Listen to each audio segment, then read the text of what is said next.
Hey guys, welcome to the Massive Iron Channel. In this video, I'm going to do something a little bit different. I don't often talk about my personal goals on this channel, but in this video, I'm going to discuss my next year of training. I'm 53 years old, and I want to put together the hardest year of training in my life. So I'm going to let you guys know why I'm starting it in July, what my plans are moving forward. So if you backtrack to about 3 years ago, you guys know I started to run.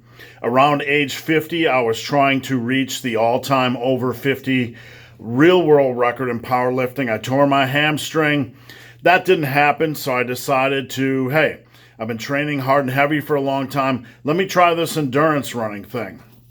So I went out at that time to a race in Cacapon, West Virginia.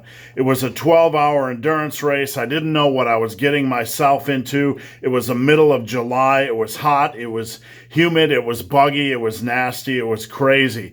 I had only run my first mile complete without stopping a month earlier. So I just decided on a whim to try endurance racing, a 12-hour endurance race, and I ran a marathon. And it was an extremely emotional day for me because I accomplished something that was completely blew my own mind. I didn't think I was going to be able to do it. By mile 20, it was hard to stop tearing up because it felt so incredible. And at that time, I fell in love with endurance running. And I set harder and harder goals, I set 50K goals, and it took me 3 times the following July to actually complete a 50K. And then for my 52nd birthday, I set a goal to run as far as I could in 52 hours. 52 years old, 52 hours. So we would run, rest for an hour or two, run, rest for an hour or two, etc. And I got to 100 kilometers. From there, I set a goal to see how far I could run in 96 hours.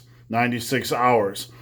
And last year, after we came back from Scotland, we were poised to make that effort.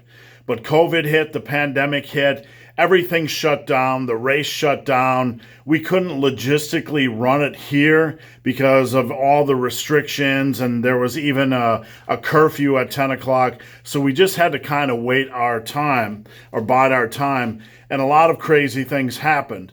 After you're running 2 or 3 or 4 years in a row, 10 hours a day, we kind of slowed down our running a little bit. So long story short, Cacapon, the race where I first did my marathon, was last weekend. And when I saw it go by, I realized, hey, I wasn't there. We've ran it twice. And I was a little bit sad that I wasn't there, a little bit frustrated that I wasn't there. I missed going to that race because that's kind of like my race where I first did, had my first major accomplishment. So that was last weekend. So what I decided to do was in the next year, between now and Cacapon next July, the 12-hour endurance race, I'm going to get my shit together. I'm going to make it my best, most intense year of training yet.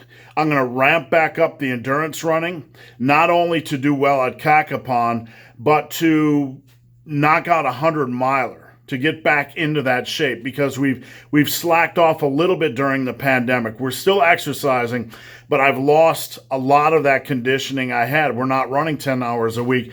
We're only running a couple hours a week. So that's one part of it, okay? I'm going to get back that level of training. I'm going to push it harder. Number 2 is the pandemic. Look, it sucked for weight.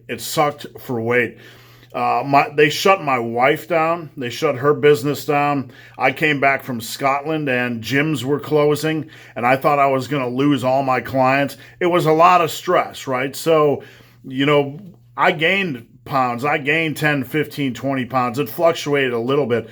So I'm going to focus in the next year on getting my weight down to 210, 215. I'm also going to, if I get down there, I'm going to have loose skin removal. I have a little bit of loose skin from when I was 346 pounds under my armpits and on the lower belly. It's not a lot, but it's probably about 10 pounds. So that's part of the goal, to get the weight down so I can be my best at endurance. But here's the thing.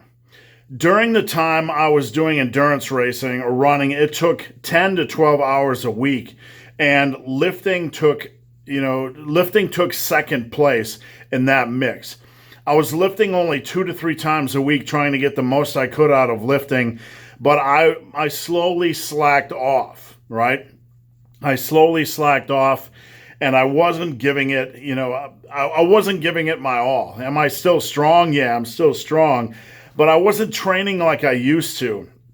And as the months started to accumulate, I grew more and more frustrated because I like lifting. Even though endurance running is on the table, lifting is my first passion. And you can ask my wife, I was going crazy because I couldn't lift 4 times a week the way I wanted to lift.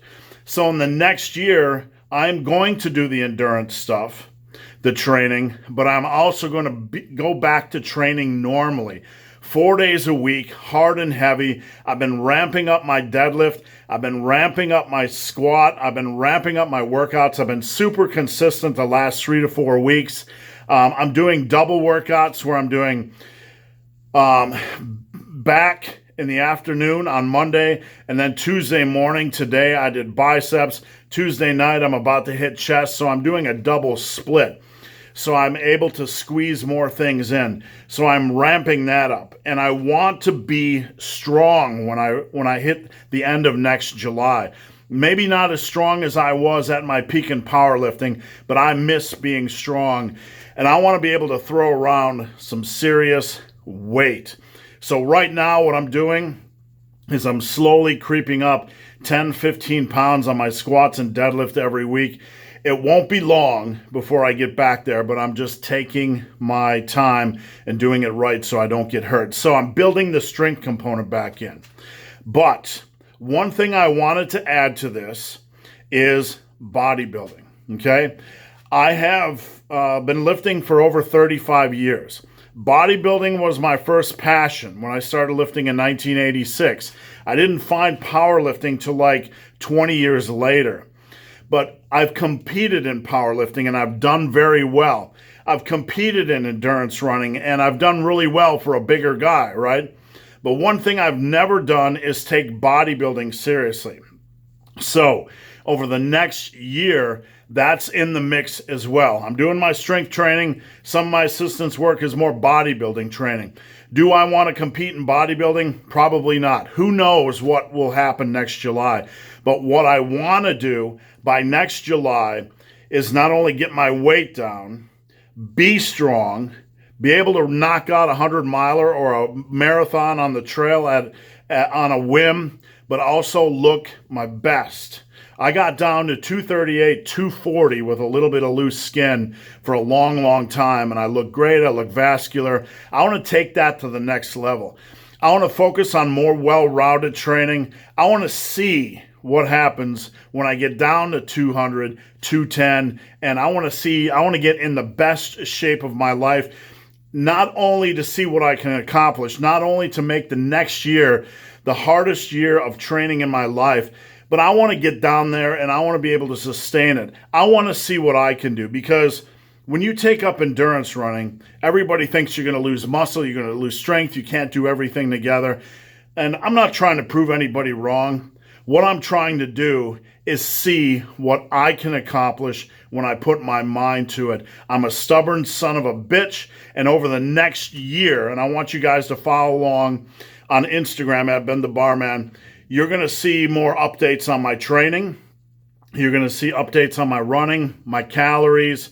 You're going to see updates on my training approach, everything.